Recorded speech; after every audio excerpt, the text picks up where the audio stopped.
ಇದೇ ವಿಷಯದ ಬಗ್ಗೆ ಇವತ್ತು ಮಾತಾಡೋಣ. ನನ್ನ ಕೊಲ್ಲಿಗ ಪ್ರಶಾಂತ್ ನಾಥ್ ಇದ್ದಾರೆ. ಪ್ರಶಾಂತ್ ಕಾರ್ಯಕ್ರಮಕ್ಕೆ ಸ್ವಾಗತ.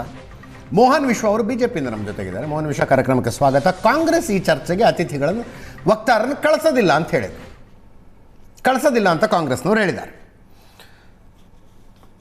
ಉದ್ಯೋಗಾಕಾಂಕ್ಷಿ ಚಾಣಕ್ಯ ನಮ್ಮ ಜೊತೆ ನೇರ ಸಂಪರ್ಕದಲ್ಲಿದ್ದಾರೆ. ಜೊತೆಗೆ ನಾಗರಾಜ್ ಕೂಡ ಇದ್ದಾರೆ. ನಾಗರಾಜ್ ಮತ್ತು ಚಾಣಕ್ಯ ಇಬ್ಬರು ಕೂಡ ಕಾರ್ಯಕ್ರಮಕ್ಕೆ ಸ್ವಾಗತ.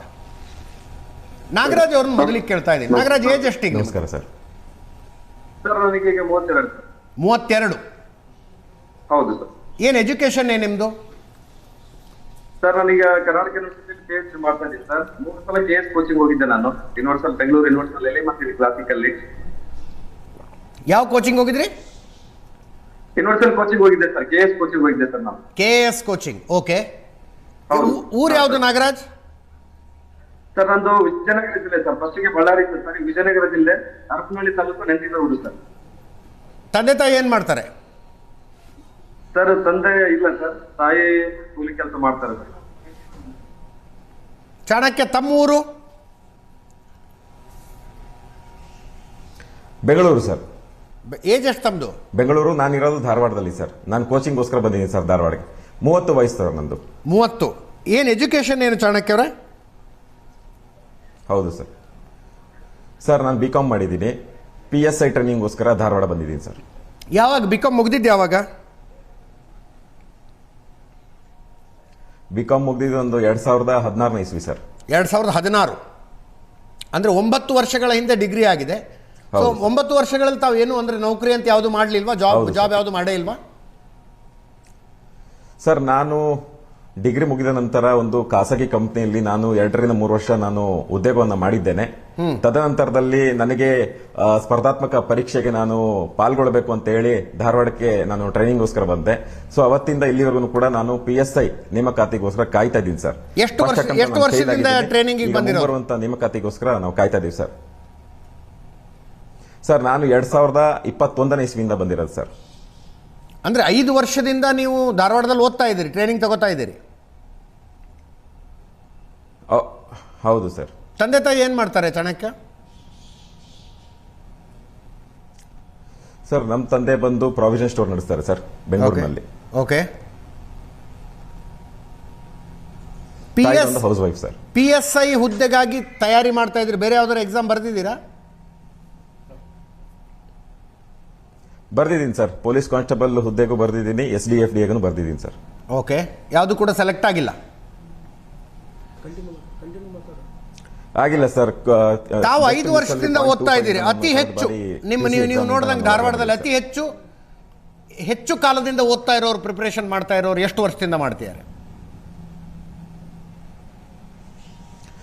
ಸರ್ ನನಗಿರ್ತಕ್ಕಂಥ ಮಾಹಿತಿ ಪ್ರಕಾರ ಇಲ್ಲಿ ಸುಮಾರು 2018ರಿಂದ ಇಲ್ಲಿವರೆಗೂ ಕೂಡ ಒಂದು PCಗೋಸ್ಕರ ಇವತ್ತು ತಯಾರಿನ ನಡೆಸಿಕೊಂಡು ಲಕ್ಷಾಂತರ ವಿದ್ಯಾರ್ಥಿಗಳು ಇವತ್ತು ಕಾಯ್ತಾ ಕೂತಿದ್ದಾರೆ ಸರ್. 2018ರಿಂದ ಅಂದ್ರೆ 8-9 ವರ್ಷಗಳಿಂದನೂ ಓದ್ತಾ ಇದ್ದಾರೆ. ಹೌದು ಸರ್. ನಮ್ಮ ಸ್ನೇಹಿತರೆ ಹೌದು ಸರ್. ನಮ್ಮ ಸ್ನೇಹಿತರೆ ಒಂದು 15ರಿಂದ 20 ಜನ ಇದ್ದಾರೆ ಸರ್ ಇಲ್ಲಿ. ಈಗ ನಿಮ್ಮ ತಿಂಗಳ ಖರ್ಚು ಹೆಂಗೆ ನಡೆಯುತ್ತೆ? ತಿಂಗಳ ಖರ್ಚು ನಾವು ಮನೆಯವರ ಮೇಲೆ ಡಿಪೆಂಡ್ ಆಗಿದ್ದೀವಿ ಸರ್. ನಮಗೆ ತಿಂಗಳಿಗೆ ಖರ್ಚು ಸುಮಾರು 6 ರಿಂದ 7 ಸಾವಿರ ರೂಪಾಯಿವರೆಗೂ ನಮಗೆ ಇಲ್ಲಿ ಬರುತ್ತೆ ಸರ್. ಅಂದರೆ ಧಾರವಾಡದಲ್ಲಿ ರೂಮ್ ಮಾಡ್ಕೊಂಡಿರ್ತೀರಿ, ಕೋಚಿಂಗ್ ಹೋಗ್ತೀರಿ, ಲೈಬ್ರರಿಗೆ ಹೋಗ್ತೀರಿ, ಓದ್ತೀರಿ. ಮನೆಯಿಂದ ದುಡ್ಡು ಬಂದಾಗ ಅದರಲ್ಲಿ ನಿಮ್ಮ ರೂಮಿನ ಬಾಡಿಗೆ, ಊಟ ಗೀಟ ಎಲ್ಲ ಅದರಲ್ಲಿ ಹೋಗುತ್ತೆ. ಹೌದು ಸರ್.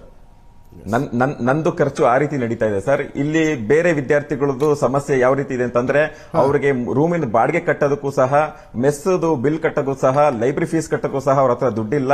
ಸೊ ಆ ಒಂದು ನಿಟ್ಟಿನಲ್ಲಿ ಇವತ್ತು ಅವರು ಬೆಳಗಿಂದ ಸಂಜೆವರೆಗೂ ಲೈಬ್ರರಿಲಿ ಕೂತ್ಕೊಂಡು ಅವರು ಓದ್ತಾರೆ. ಸಂಜೆ 7 ಗಂಟೆ ಆದ್ಮೇಲೆ ಇವತ್ತು ಬಾರ್ ಅಂಡ್ ರೆಸ್ಟೋರೆಂಟ್ ಅಲ್ಲಿ ಹೋಗಿ ಬಾರ್ ಸಪ್ಲೈಯರ್ ಆಗಿ ಕೆಲಸವನ್ನ ಮಾಡ್ತಾ ಇದ್ದಾರೆ. ಸ್ವಿಗ್ಗಿ ಝೊಮ್ಯಾಟೊ ಕೂಡ ಆರ್ಡರ್ ಡೆಲಿವರಿ ಬಾಯ್ ಆಗಿ ಇವತ್ತು ಕೆಲಸವನ್ನ ಮಾಡ್ತಾ ಇದ್ದಾರೆ. ಇನ್ನು ಅನೇಕ ಖಾಸಗಿ ಕಂಪನಿಗಳಿಗೆ ಒಂದು ಸೆಕ್ಯೂರಿಟಿ ಹುದ್ದೆಯಲ್ಲಿ ಕೂಡ ಅವರು ಕೆಲಸವನ್ನ ಮಾಡ್ತಾ ಇದ್ದಾರೆ ಸರ್. ಎಸ್. ನಾಗರಾಜ್ ಅವರೇ, ತಮ್ಮ ತಿಂಗಳ ಖರ್ಚು ಹೆಂಗೆ ನಡೆಯುತ್ತೆ? ತಂದೆ ಇಲ್ಲ, ತಾಯಿ ಕೂಲಿ ಕೆಲಸ ಮಾಡ್ತಾರೆ ಅಂದ್ರಿ. ಸರ್ ಈಗ ಅಣ್ಣನಾರು ಇದ್ದಾರೆ ಸರ್. ಅಣ್ಣನಿಗೆ ಮದುವೆ ಆಗಿದೆ. ಅವ್ರು ಎಷ್ಟಂತ ಕೊಡ್ತಾರೆ?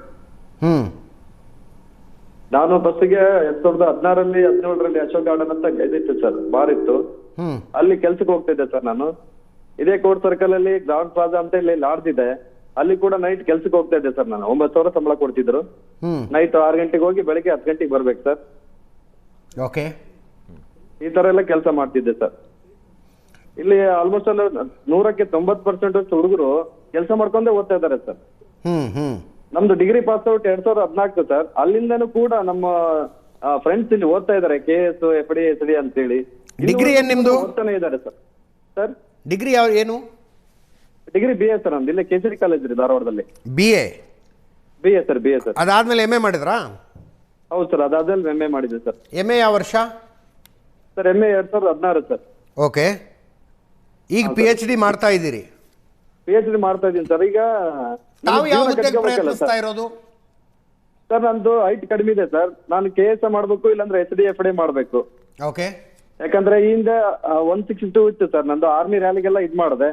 ಡಾಕ್ಯುಮೆಂಟ್ ಸರಿ ಇಲ್ಲ, ಅದು ಸರಿ ಇಲ್ಲ, ಡೆಮೋಷನ್ ಇಲ್ಲ. ನಾವು ಏನ್ ಸರ್, ನಮ್ದು ಏನೋ ಹಳ್ಳಿ ಸರ್. ನಮ್ದು ಯಾವ್ದೇ ರೀತಿಯಾದ ಮಾಹಿತಿ ಇರ್ತಕ್ಕಂಥ ಊರು, ಫೋನ್ ಇಲ್ಲ ಆ ಟೈಮಲ್ಲಿ 2016 ಹಾಗಾಗಿ ನಾನು ಆರ್ಮಿ ಟ್ರೈ ಮಾಡಿದೆ, ಏನೂ ಸಿಗ್ಲಿಲ್ಲ ಸರ್. ಆ ಒಂದ್ ಕಾರಣಕ್ಕೆ ನಾನು ಮತ್ತೆ MA ಮುಗಿಸ್ಕೊಂಡು PhD ಜಾಯ್ನ್ ಆಗಿದೆ ಸರ್ ಕರ್ನಾಟಕ ವಿಶ್ವವಿದ್ಯಾಲಯದಲ್ಲಿ. ಓಕೆ. PhD ಮಾಡ್ತಾ ಇದ್ದೀನಿ ಸರ್. ಅಂತಿಮ ವರ್ಷದ ವಿದ್ಯಾರ್ಥಿ ಸರ್. ಜಾನಪದ ವಿಷಯದಲ್ಲಿ ಉಳಿವಿ ಕ್ಷೇತ್ರದ ಸಾಂಸ್ಕೃತಿಕ ಅಧ್ಯಯನ ಅಂತಕ್ಕಂಥ ಒಂದು ವಿಷಯದಲ್ಲಿ PhD ಮಾಡ್ತಾ ಇದ್ದೀನಿ ಸರ್. ಪ್ರಶಾಂತ್ ಏನೋ ಕೇಳ್ತಾ ಇದ್ರು, ಸ್ಟೈಪಂಡ್ ಕೊಡ್ತಾರಾ ಅಂತ. ಅವ್ರು ಸ್ಟೈಪಂಡ್ ಕೊಡ್ತಾರಾ ಅಥವಾ ನೆಟ್ ಸೆಟ್ ಪಾಸ್ ಆದವ್ರಿಗಷ್ಟೇ ಸ್ಟೈಪಂಡ್ ಇರುತ್ತಾ? JRF ಏನೋ ಆಗಬೇಕು ಸರ್. ಈಗ ಅದು NFSC ಅಂತೇಳಿ ಫಸ್ಟಿಗೆ ರಾಜೀವ್ ಸ್ಕಾಲರ್ಶಿಪ್ ಅಂತ ಇತ್ತು. ಅದನ್ನ ಈಗ ಏನ್ ಮಾಡಿದ್ದಾರೆ ಸರ್, ಕಂಪಲ್ಸರಿ ನೆಟ್ ಮಾಡಿದ್ದಾರೆ. SCR SC ಇವರು ಕ್ವಾಲಿಫೈ ಆಗ್ಬೇಕಂದ್ರೆ ಫಸ್ಟ್ ಏನೋ PhD ನೋಂದಣಿ ಮಾಡ್ಕೊಂಡಿರ್ಬೇಕು. ನೋಂದಣಿ ಮಾಡಿದಂತ ಟೈಮಲ್ಲಿ ನೆಟ್ ಅನ್ನ ಕ್ವಾಲಿಫೈ ಆಗ್ಬೇಕು ಸರ್ ಇವರು. ಅಂತ ವಿದ್ಯಾರ್ಥಿಗಳಿಗೆ NFSC ಅಂದ್ರೆ ನ್ಯಾಷನಲ್ ಸ್ಕಾಲರ್ಶಿಪ್ ಅಂತ ಬರುತ್ತೆ. NFSC ಇಂದಲೂ ಕೂಡ ಆ ಇಲಾಖೆಯಿಂದನೂ ಕೂಡ ಬರುತ್ತೆ ಸರ್. ಅವರಿಗೆ 30,000 ರಿಂದ 38,000 ಬರುತ್ತೆ ಸರ್. ಕಂಪ್ಲೀಟ್ಲಿ ನಿಮ್ಮ ಹಕ್ಕು, ನೀವು ಸರ್ಕಾರಿ ನೌಕರಿಗೆ ಹೋಗಬೇಕು ಅಂತಕ್ಕಂಥದ್ದು. ಆದರೆ ಖಾಸಗಿ ಉದ್ಯೋಗ ಕ್ಷೇತ್ರ ನೌಕರಿ ಸಿಗಲ್ವಾ? ಅಥವಾ ಇನ್ನು ಕೇಳ್ತೀನಿ, ಸರ್ಕಾರಿ ನೌಕರಿನೇ ಮಾಡಬೇಕು ಅನ್ನೋದು ಭೀಷ್ಮ ಪ್ರತಿಜ್ಞೆಯಾ ನಿಮ್ದು? ಸರ್ ಸರ್ಕಾರಿ ನೌಕರಿ ಅಂತಂದ್ರೆ ಈಗ ಇತ್ತೀಚಿನ ದಿನಮಾನಗಳಲ್ಲಿ ಹೆಂಗಾಗಿದೆ ಸರ್ ಅಂದ್ರೆ, ಈಗ ಮನೆಯವರು ಸುಮ್ಮನೆ ಇರ್ತಾರೆ ಸರ್. ನಾವು ಊರಿಗೆ ಹೋದ್ರೆ ಅಕ್ಕಪಕ್ಕ ಮನೆಯವರು, ನಾವು ಈಗ 8 ವರ್ಷ 9 ವರ್ಷ ಆಯ್ತಲ್ಲ ಸರ್, ಇನ್ನು ಎಷ್ಟು ಓದ್ತೀಯಪ್ಪ ಅವ್ರಿಗೆ ಗೊತ್ತಿರಲ್ಲ ಸರ್. ನೋಟಿಫಿಕೇಶನ್ ಅಂದ್ರೆ ಏನು ಗೊತ್ತಿರಲ್ಲ. PhD ಎಷ್ಟು ವರ್ಷ ಇರ್ತದೆ ಗೊತ್ತಿರಲ್ಲ. I can understand all that. ನೀವು ಅಲ್ಲ, ಮನೆಯವರಿಗೆ ಮಗ ಏನೋ ಸರ್ಕಾರಿ ನೌಕರಿ ತಗೊಳ್ಳಿ, ಅವ್ರಿಗೆ ಅನಕ್ಷರತೆ ಇರುತ್ತೆ, ಜಗತ್ತು ಹೆಂಗೆ ನಡೀತಾ ಇದೆ, ಏನಾಗ್ತಿದೆ ಗೊತ್ತಿರಲ್ಲ. ನಾನು ನಿಮ್ಮನ್ನು ಕೇಳ್ತಾ ಇದ್ದೀನಿ ರೀ, ವಿದ್ಯಾವಂತರು ಇದ್ದೀರಿ, BA MA ಮಾಡಿ PhD ಮಾಡ್ತಾ ಇದ್ದೀರಿ, ಸರ್ಕಾರಿ ನೌಕರಿನೇ ಮಾಡಬೇಕು ಅನ್ನೋದು ಏನು ಭೀಷ್ಮ ಪ್ರತಿಜ್ಞೆ ತಮ್ಮದು ಅಂತ? ಸರ್ ಈಗ ನಮ್ಮ ಮನೇಲಿ 5 ಜನ ಸರ್, ನಾವು ಅಣ್ತಂಬಿಡು 5 ಜನ ನಾವು ಗಂಡ್ಮಕ್ಳು ಸರ್. ನಮ್ಮ ಅಪ್ಪನಿಗೆ ಅದರಲ್ಲಿ ಒಬ್ರು ಕೂಡ ನೌಕರಿಯನ್ನ ಹಿಡಿದಿಲ್ಲ. ನಮ್ಮನ್ನ ರಾಶಿ ಈಗ ವಿದ್ಯಾಕಾಶಿ ಕಳಿಸಿದಾರಂದ್ರೆ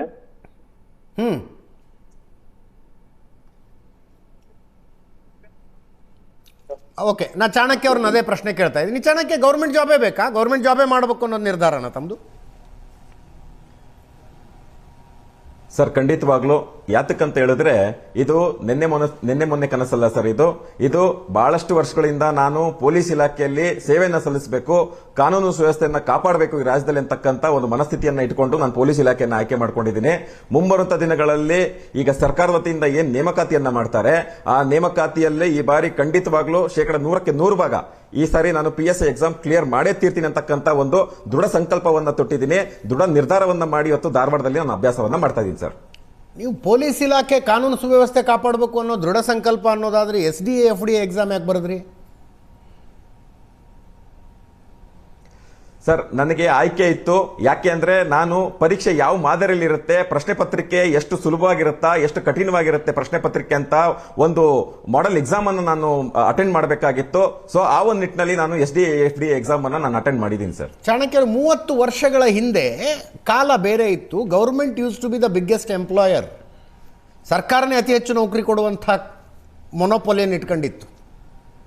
ಜಾಗತೀಕರಣದ ನಂತರ ಎಲ್ಲ ಖಾಸಗಿ ಉದ್ಯೋಗಗಳು ನಿಮ್ಮ ಪ್ರತಿಭೆಗೆ, ನಿಮ್ಮ ಓದಿಗೆ, ನಿಮ್ಮ ತಿಳುವಳಿಕೆಗೆ ನಿಜವಾದ ಬೆಲೆ ಅಲ್ಲಿ ಸಿಗುತ್ತೆ ಅಂತ ಅನ್ಸೋದಿಲ್ವಾ ನಿಮ್ಗೆ? ಯಾವತ್ತೂ ಅನಿಸ್ಲಿಲ್ವಾ ಹಂಗೆ? ಸರ್ ಇದೆ, ಆದರೆ ನನಗೆ ಇದು ಒಂದು ಪ್ಯಾಷನೇಟ್ ಸರ್.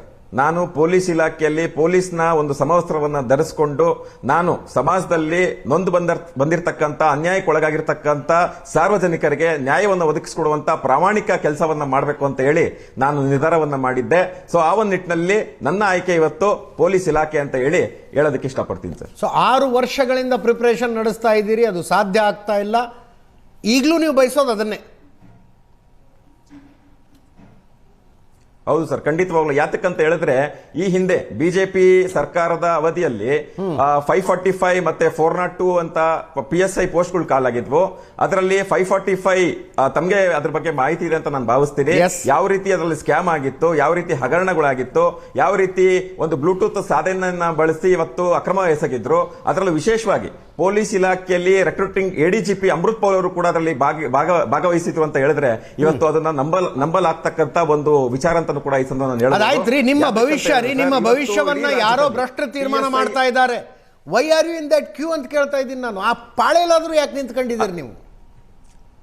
ಸರ್ ಅದನ್ನೇ ಹೇಳೋದಕ್ಕೆ ಬರ್ತಾ ಇದ್ದೀನಿ ಸರ್. ಇವತ್ತು ನಮ್ಮ ಬೇಡಿಕೆ ಜಸ್ಟ್ ನೇಮಕಾತಿ ವಯೋಮಿತಿ ಅಲ್ಲ, ಬಹುಮುಖ್ಯವಾಗಿ ಇನ್ನೊಂದು ಬೇಡಿಕೆ ಇದೆ.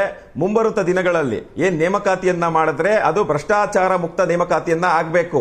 ಇಲ್ದಿದ್ರೆ ಒಂದ್ ವೇಳೆ ಆ ಒಂದು ನೇಮಕಾತಿಯಲ್ಲೂ ಕೂಡ ಏನಾದ್ರೂ ಅಕ್ರಮ ವಾಸನೆ ಕಂಡು ಬಂತು ಅಂದ್ರೆ, ಭ್ರಷ್ಟಾಚಾರದ ವಾಸನೆ ಕಂಡು ಬಂತು ಅಂದ್ರೆ, ಬ್ಲೂಟೂತ್ ಸಾಧನೆ ಬಳಸಿ ಏನಾದ್ರೂ ಪರೀಕ್ಷೆಯಲ್ಲಿ ಅಕ್ರಮವನ್ನು ಎಸಗಿದ್ರೆ, OMR ತಿದ್ದುಪಡಿ ಏನಾದ್ರೂ ಮಾಡಿ ಕಂಡು ಬಂತು ಅಂತಂದ್ರೆ ನಾವು ಇಡೀ ರಾಜ್ಯದಲ್ಲಿ ಇರ್ತಕ್ಕಂಥ ಒಟ್ಟು ಆಸ್ಪಿರೆಂಟ್ಸ್ಗಳು ನಾವೇನಿದ್ದೀವಿ ಆ ವ್ಯಕ್ತಿ ಎಷ್ಟೇ ಪ್ರಭಾವಿಯಾಗಿದ್ರು ಕೂಡ ಆ ವ್ಯಕ್ತಿಯನ್ನ ಪತ್ತೆ ಹಚ್ಚಿ ಆತನನ್ನ ನಾವು ನಡು ರಸ್ತೆಯಲ್ಲಿ ಬೆತ್ತಲೆಗೊಳಿಸಿ ಆತನನ್ನ ಧಾರವಾಡದ ಜುಬ್ಲಿ ಸರ್ಕಲ್ ನಿಂದ ಬೆಂಗಳೂರಿನ ಮೆಜೆಸ್ಟಿಕ್ ವರ್ಗು ಕೂಡ ಕತ್ತೆ ಮೇಲೆ ಕೂಡಿಸಿ ಮೆರವಣಿಗೆ ಮಾಡಿ ಪೊಲೀಸರಿಗೆ ಒಪ್ಪಿಸ್ತೀವಿ ಅಂತಕ್ಕಂಥ ಮಾತನ್ನು ಹೇಳೋದಕ್ಕೆ ಬಯಸ್ತಾ ಇದ್ದೀನಿ ಸರ್. ನೀವು ಕಾನೂನು ಸುವ್ಯವಸ್ಥೆ ಕಾಪಾಡಬೇಕು ಅಂತ ಪೊಲೀಸ್ ಆಗಬೇಕು ಅನ್ಕೊಂಡವರು?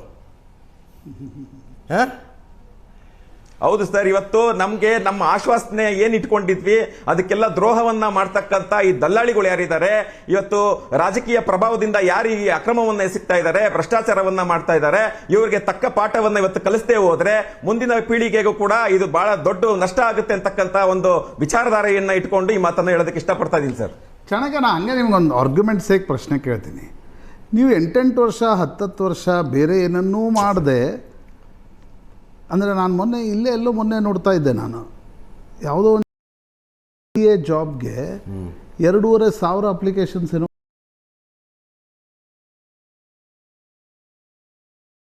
PhD ಆದವರೆಲ್ಲ ಬಂದಿದ್ರಂತೆ. ಇಡೀ ಭ್ರಷ್ಟಾಚಾರದ ವ್ಯವಸ್ಥೆಗೆ ಕಾರಣ ಯಾರು? ಬರೀ ಅಮೃತ್ ಪೌಲ್ ಕಾರಣನಾ, ಅಥವಾ ನಾವು ಎಷ್ಟು ಬೇಕಾದಷ್ಟು ಕೊಟ್ಟು ಹೋಗ್ತೀವಿ ಅನ್ನೋ ಉದ್ಯೋಗಾಂಕ್ಷಿಗಳು ಕೂಡ ಕಾರಣನ? 20 ಲಕ್ಷ 25 ಲಕ್ಷ ಕೊಡ್ತೀವಿ.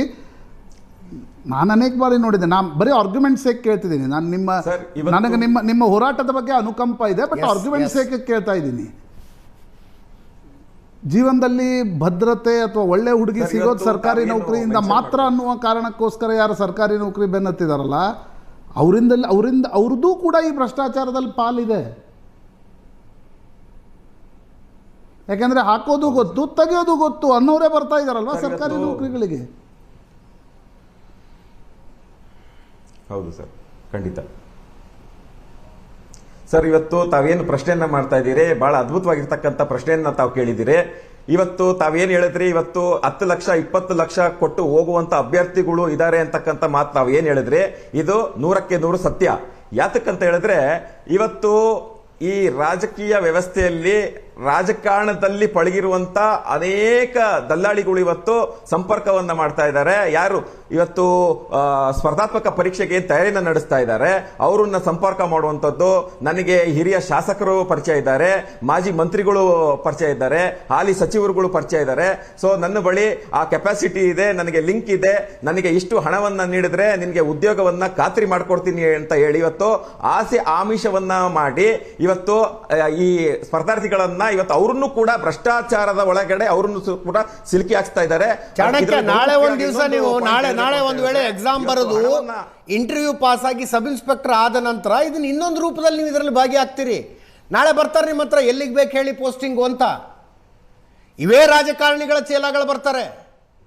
ನೀವು ಸರ್ಕಾರ ವೈರ್ಲೆಸ್ಸಿಗೆ ಹೋಗು ಅಂದ್ರೆ ವೈರ್ಲೆಸ್ಸಿಗೆ ಹೋಗ್ಬೇಕು, ಡಾಗ್ ಸ್ಕ್ವಾಡಿಗೆ ಹೋಗ್ಬೇಕು ಅಂದ್ರೆ ಡಾಗ್ ಸ್ಕ್ವಾಡಿಗೆ ಹೋಗ್ಬೇಕು, CID ಡ್ಯೂಟಿ ಮಾಡು ಅಂದ್ರೆ CID ಮಾಡಬೇಕು, ಸ್ಟೇಷನ್ ಕೊಟ್ರೆ ನಮ್ಮ ಪುಣ್ಯ ಅನ್ಕೋಬೇಕು.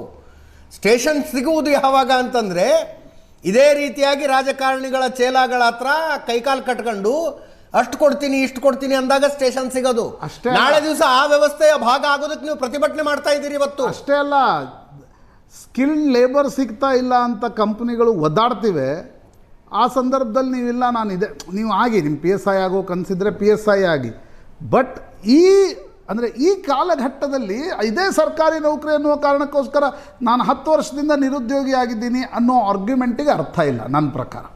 ಆ್ಯಂಡ್ 22ರಿಂದ 32, 35 ಇದೆಯಲ್ರಿ, ಒಬ್ಬ ಮನುಷ್ಯನ ದುಡಿಯಬಲ್ಲಂಥ ಪೀಕ್ ಏಜ್ ಅದು, ಪ್ರೈಮ್ ಏಜ್ ದುಡಿಯುವಂಥ ಪ್ರೈಮ್ ಏಜ್ ಅದು 22ರಿಂದ 32, 35 ತನಕದ್ದು.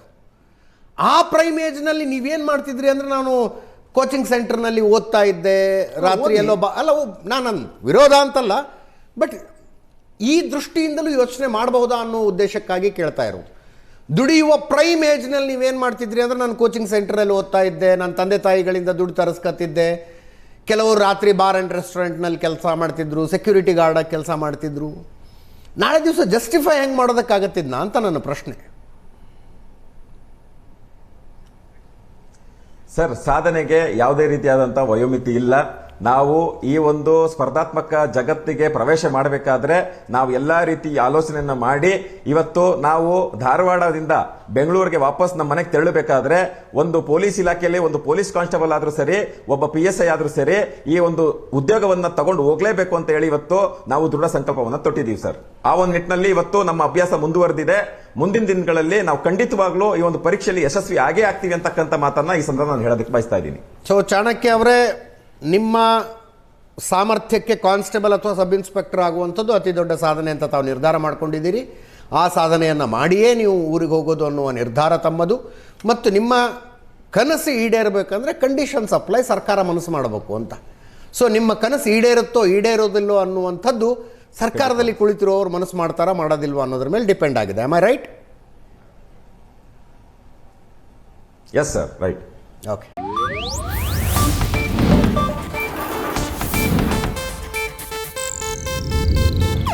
ಇದು ಏಷ್ಯಾನೆಟ್ ನ್ಯೂಸ್ ನೆಟ್ವರ್ಕ್ ಪ್ರಸ್ತುತಿ.